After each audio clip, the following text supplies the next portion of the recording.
Un, dos, tres, cuatro.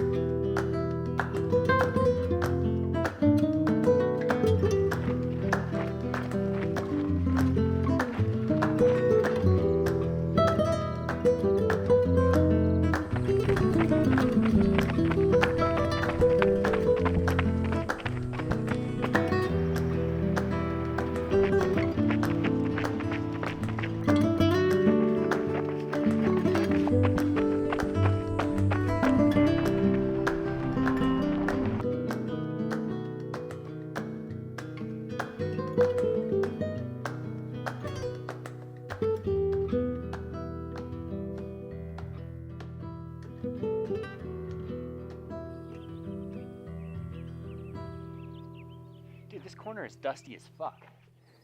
We're here at beautiful Dusty Corners. This corner is dusty as fuck. It's aptly named. The drive to get here was harrowing, to say the least, and kind of intimidating.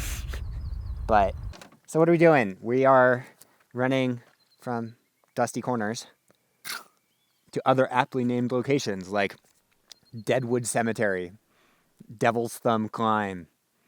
I'll probably learn today why they name all these things with terrible, terrible omens. But it's fun. It's going to be hot. I'm not going to be using ice today, but we'll try to stay wet. And main goal is to get the solid downs on the course, downhills on very steep, get a feel for the course. It's hard to be away from my family right now. It's just director Cody and I. It's very fun to be with Cody. He's family, but FaceTimed with Leo and Ollie and Megan this morning, and it was amazing. Have never been away from Ollie yet. And yeah, I mean, I like to think that they'd just be proud of me for being here and doing dusty fucking shit. So it's going to be so fun. I can't wait. This is like getting to do batting practice in Yankee Stadium if you're a baseball fan. Granted, Yankees suck, so let's choose a better option. I was about to say something about the New England Patriots, but that's even worse. So insert your own example here. Maybe doing a training ride up RTWS if you're a cycling fan.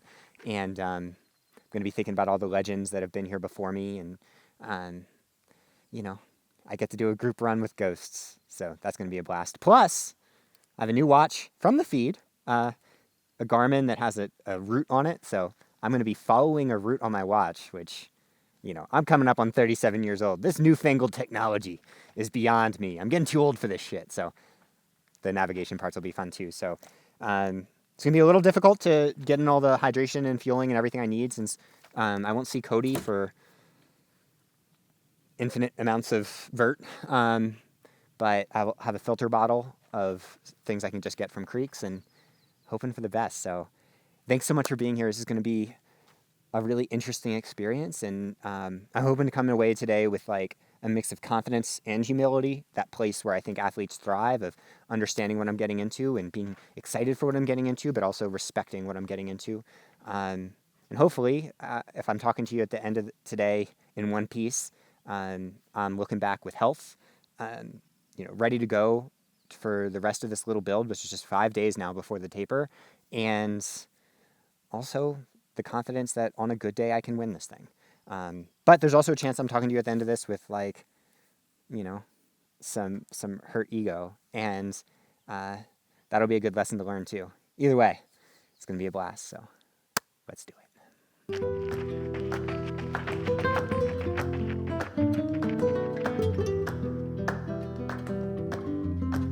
This is so fun. I can't believe I'm on the Western States Trail.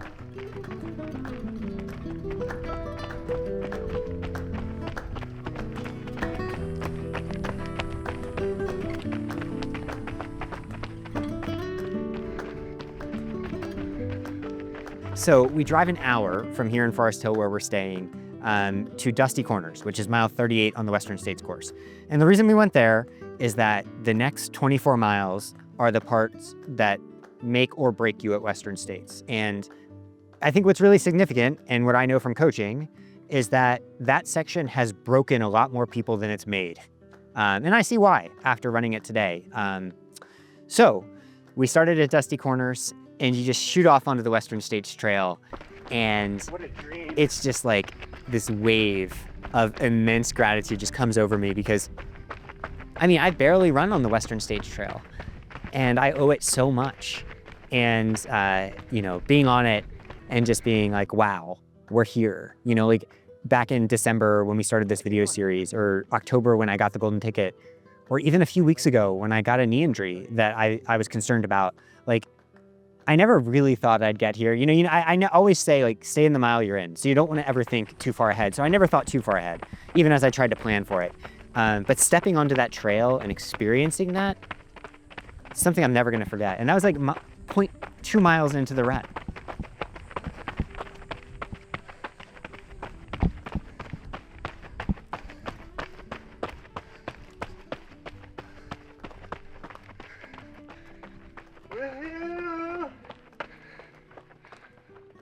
So it was this beautiful, flowy running for the first 5-ish miles of the day, and net downhill.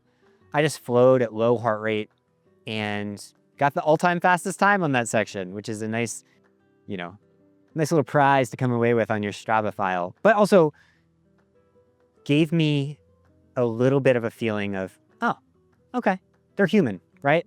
Like, these ghosts I'm talking about, these legends, these people that I admire so much, they're human. They're barely human, but they are human. So from there, the course went into the first descent down the swinging bridge. This is the hardest descent on the course, and it's the descent that I think ruins a lot of races because it just fries your quads. And, I've been training for this as much as I can. And today I just ran down it at a natural pace. And I think I was within the top 3 ever on it, at a low heart rate, feeling very comfortable. And that was also a good reflection because I'm like, I think sometimes the narrative is, oh, that guy trains on the track. But I was a mountain runner, and I am a mountain runner first and foremost. Like, I've never raced really roads and track. I grew up on the East Coast. I was a Beast Coast runner. The Appalachian Trail, that's my shit. And yeah, I've ventured away from that because I've learned that I need to be the best athlete I can be. And I love running more quickly over time. But going down that descent was just like a kid at recess, it was so fun. And I can't wait to get there on race day because that's when the race truly kicks into gear. Because from that descent, you go across what they call Swinging Bridge, which is a bridge. It didn't swing for me, which I was a little disappointed about, but what can you do? And then you go up the Deadwood Climb, Devil's Thumb Climb. I'm not exactly sure what the best way to call it is. The reason it's called Deadwood is because at the top there's a Deadwood Cemetery. I don't know why they're burying people here because as far as I could tell, there's no houses or homes. Hopefully they're not dumping bodies there. I don't know exactly what's going on. But it's infamous because it's quite steep. I mean, one of the miles was over 1,000 feet of climbing, and just really comfortable California climbing. So on that climb, though, I started to get a little warm already, and I specifically decided coming into this day not to do cooling like I'm going to do on race day. The rationale there is that I do a lot of heat training, as you saw in the previous video, but that heat training isn't done under very high output conditions very often. And there's just that one gap of like, all right, my body can handle the heat, but now it needs to handle the heat when it's also under a lot of internal load from output. And so I was trying to avoid like jumping in creeks and putting ice on myself. And though I did put some water on myself whenever I could from the couple times I was able to see Cody, it wasn't like race day, right? Like this was going to be harder because I let my core temp get high. And by the end of the day, I had almost a full heat stimulus, just like I would from a heat suit, which is pretty cool. And so you come over the top of that steep climb and you have the longest, most beautiful descent ever. It was just a really fun descent. And again, I got trophies on this descent, like top 10 times ever, which is wild because I was really chilling at this point. My heart rate was in the 130s for a lot of it, just relaxed. And I was already warm. So yeah, another good sign that like these infamous downhills are going to be okay. So I came down to the bottom of that, and there I had a choice. Do I cool off in the creek? Do I refill my water? Or do I keep going? And I was like, got to keep going, which was like a little bit challenging because I started the run with 2 bottles, so a liter total of fluid. And by then I had run out of fluid. So I was setting myself up to run the entire climb without it. And on race day, I'll be doing a liter plus per hour. And this was already 2 hours into the run. So I was way underhydrated relative to what I'm going to be. But, you know, it's okay sometimes to be pushing that, though. Dehydration training doesn't have a purpose. That being said, it was nice to like experience, all right, I'm dehydrated, I'm hot, and I can still run up this climb that everyone says is impossible on race day. So, as I was running up the climb to Michigan Bluff, I ended up getting quite hot. That's where I got most of my heat points. And there was a creek. This is like a third of a mile from the top. I didn't realize that because I wasn't really paying attention to exactly where I was. And I had to break my rule. I was like, I'm going down in this creek, and just bam, straight arms out down in the creek. And I was like, all right, that feels good. I filled up my filter bottle there to get a few sips in because I was getting really dehydrated. And that was game changing. Just that little bit made a huge difference. And it's a good reminder on race day to emphasize that. So running up the rest of the climb through this old burn scar and just knowing that you're about to get to Michigan Bluff, which I've also never been to despite coaching this race and coaching winners of this race. And I can see that that's the climb on race day that is the race. Everything else we see after that happens on that climb. We just don't know it yet. So on race day, I need to be cool, I need to be hydrated, and I need to be ready to show off like what I've worked for. All those speed workouts, all those track workouts, the weightlifting, the biking has been designed to make me faster on that climb than I would be otherwise. I think I'll be able to run every step of this course after seeing the hardest parts. And you run every step of this course, who knows what's possible.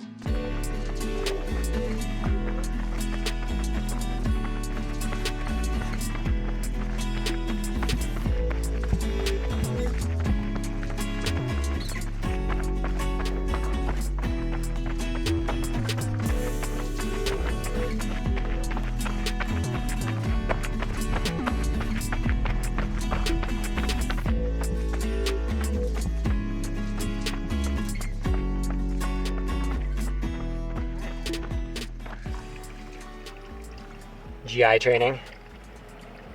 I intentionally overheated a little bit there. So, I thought this course was hilly. No? No hills? We're doing an entire thing with Tailwind High Carb in it for both hydration, fueling, and GI training. I have a major hydration need right now. I'm extremely dehydrated, which I won't do on race day, obviously, but I didn't stop at all outside of one creek. Ooh, this is pro level. We're stirring it with Courtney DeWalter birthday cake recovery mix. I'm losing a little bit, but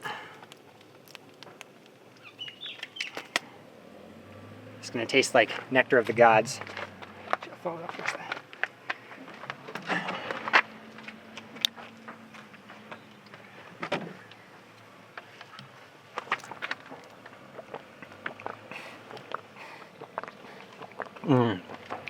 Best lemonade of your life.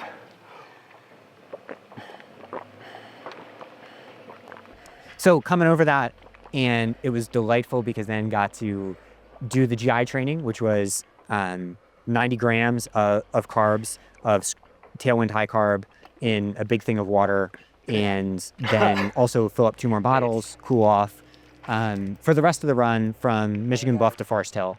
And that part's like hyper exposed. And there's a little road climb that feels good. And then you drop down again, the last nasty descent of this whole course. And also felt good. Also got another top 10 trophy despite just like chilling. So that's a really good sign because I don't think I'm a descender at heart. I think I'm, a flat runner or climber. So that was really cool. And then at that point, oh my gosh, I was cooked. Like just my core temp was very high. At one point it was about 102, which is as high as I ever want to get. And hopefully on race day I don't get anywhere close. And I was coming up what they call the Bath Road climb, where it's, some trail that isn't too bad, but it was a little tough in the heat. And then the pavement for like 0.8 miles.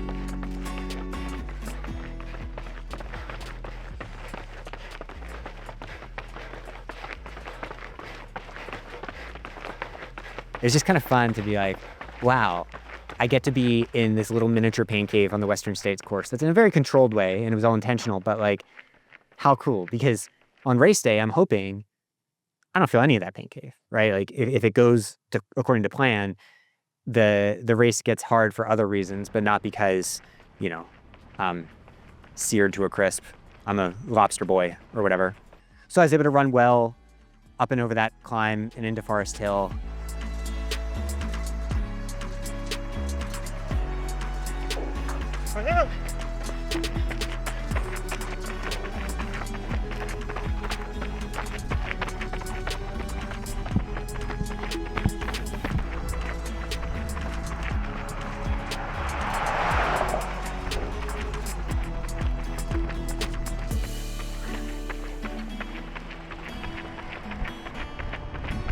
And then got to say hi to where the aid station's going to be and where Megan and Leo and Ollie are going to be and my parents are going to be and director Cody's going to be, and just like envisioning that day when Forest Hill is full of thousands of people. In fact, I don't know if they're prepared for how many people they're going to be at Forest Hill, and I can't wait for it, right? Our sport is reaching more people, and that's the whole point of why we're doing this. This is the aid station.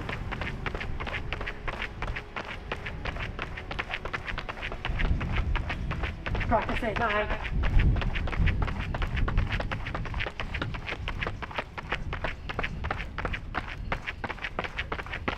We'll be set up right here. You know, way back when I started coaching, Western States was this race that, you know, ignited trail running. And it's also the race that ignited our coaching business. We had athletes succeed here early and often, and it's what made coaching my job. I went to law school. I was a lawyer. I thought I had my dream job, but my dream job was waiting, and it was waiting here in Forest Hill. So lots of great memories here coaching, none running. And today I got to run the hardest part of the Western States 100 course, and it was so much fun. All right, 24 and a half, 8-minute pace, 5,000 climbing, 7,000 descending. All right, next time, well, cool. If Leadville was a graduating college and Javelina was a master's degree in the heat, then this is like a PhD in both of those. You know, the steepness of Leadville with some of the altitude plus the heat of Javelina. My only concern for race day is whether I'll be able to hydrate enough, because the aid stations are farther apart for me than they were at Javelina, where I was never more than 30 minutes out of an aid station, so I could take in my ridiculous sweat rate. Yeah, just was like, all right, that was a day. Just a workmanlike day, not anything that is super special in the big scheme of my life or training, and that is enough to do something big on race day.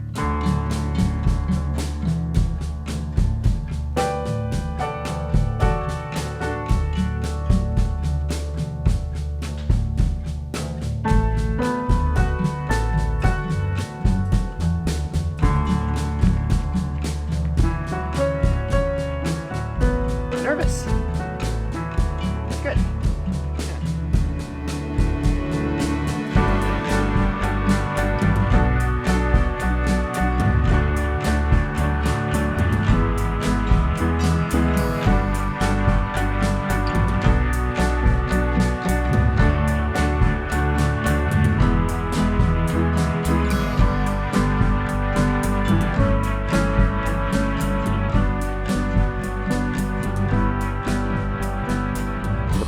Is to run from here in Forest Hill down Cal Street, which is a really interesting part in the course because this is 100K to like mile 78 down to the river crossing.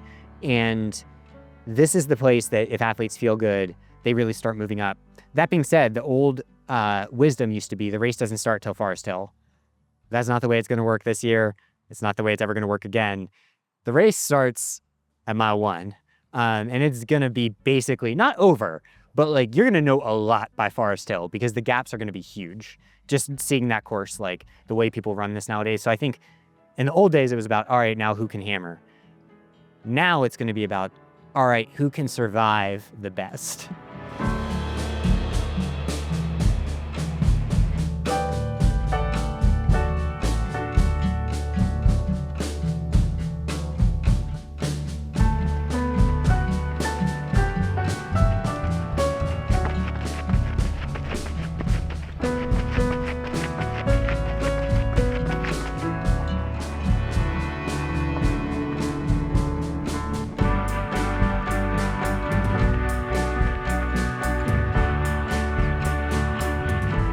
And so tomorrow I kind of want to do this in a different context of not survival, but hopefully thriving a little, though my legs are going to be quite fried, I assume, from the downhills today. And open up the stride a little bit. And ideally get a little bit more like light intensity, right? Like high zone 2, low zone 3 types of intensity out there. Because the goal over the next 5 days before I hit my taper is to instigate just a little bit of a functional overreach. So a functional overreach is where an athlete's performance suffers because of fatigue, but then once they rest, they subsequently super compensate to reach higher levels.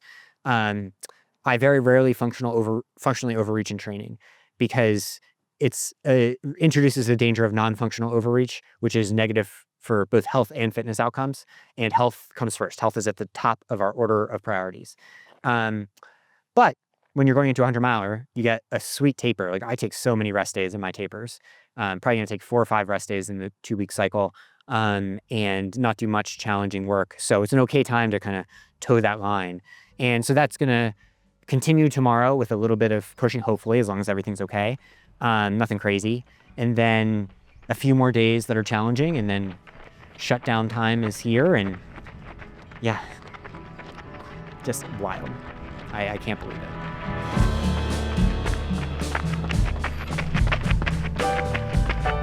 Ooh.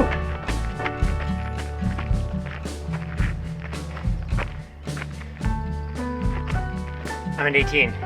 Gotta keep jogging. Make sure I don't anger the shot attack.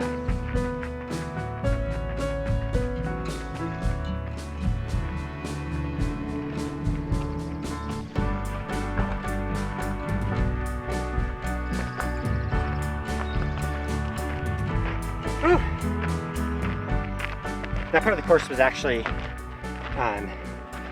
way trickier and tougher than I expected. I see why that's the place where you often see the race go to shreds for people. So, got my ankle like 47 times, but I was able to run through it. Good reminder for the race. At 100-mile pace, you're okay. And yeah, those fast times are a little more crazy than I thought, so might taper a little bit harder. But so fun. And yeah. So as we sit here, you know, assuming everything goes according to plan over the next 2 weeks, I'll be back in California with my family this time, shooting for the stars.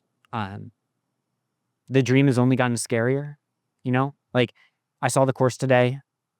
I'm not scared of the course. But if you're not scared of 100 miles, you're not fucking thinking. If you're not respectful of your competitors, you're also not thinking. 15 years ago, when Killian Jornet first won Western States, I think, I was like toiling as hard as I could to run a 2:52 marathon, which great, right? Like 2:52, fantastic. But a 2:52 is not beating Killian Jornet, who's one of the best athletes that have ever lived, right? Like, it's just different. And I've worked really hard to reach the point that like my big scary goals go from running a 2:52 marathon or whatever to trying to line up against the best in the world at 100 miles and see what I'm capable of. So on race day, I'm not competing with them, right? Like I want us all to have good days, and whoever's good day is the best. Fantastic. That sounds like that's what sports are to me. I don't want to have my success be because of someone else's misfortune. But I have coached this race. I have coached winners at this race. coached top 10 finishers every single year. I think it's been like 3+ every year for, I don't know how many years, a lot of years. I know my fitness. I also know that it's going to take something that I've never done before. It's going to take something way more special than the things last year, right? Like, it's going to take something that seems truly unthinkable right now. But here's what I hope you take away from this. All big, scary goals are unthinkable before they happen. So I assume this will be at the end of the video, so I can say it here, because I assume if you get this far, you're not hate watching it. But I am in it to win it. And that might be ridiculous if we're watching this on June 29th after the race, right? Like, people are like, why did you ever think that was possible? But I can't wait to find out. So yeah, thank you all. Yeah, this is crazy. I mean, the final little thought I have is just, you know, how little it matters, how silly it all is, how much things are going to be great no matter what. And maybe the final parting little piece of wisdom that, you know, I think everybody learns the hard ways is you set a big scary goal, not because of some outcome, but because after you go through that process, you become a little bit different person. And this year has been wild. We had a kid. I put myself out there in ways I never could dream of. You know, Megan and I's love only grew deeper, and I got to meet so many people through this channel. And, you know, I love the person I've become because of this big, scary goal. So, yeah, let's go do it. And hopefully sometime around 7 to 7:20 on June 28th, you can tune in to see me finish. But hey, if it's 7 a.m. on June 29th, let's make it a party at 7 a.m. So, love you guys. Let's do it.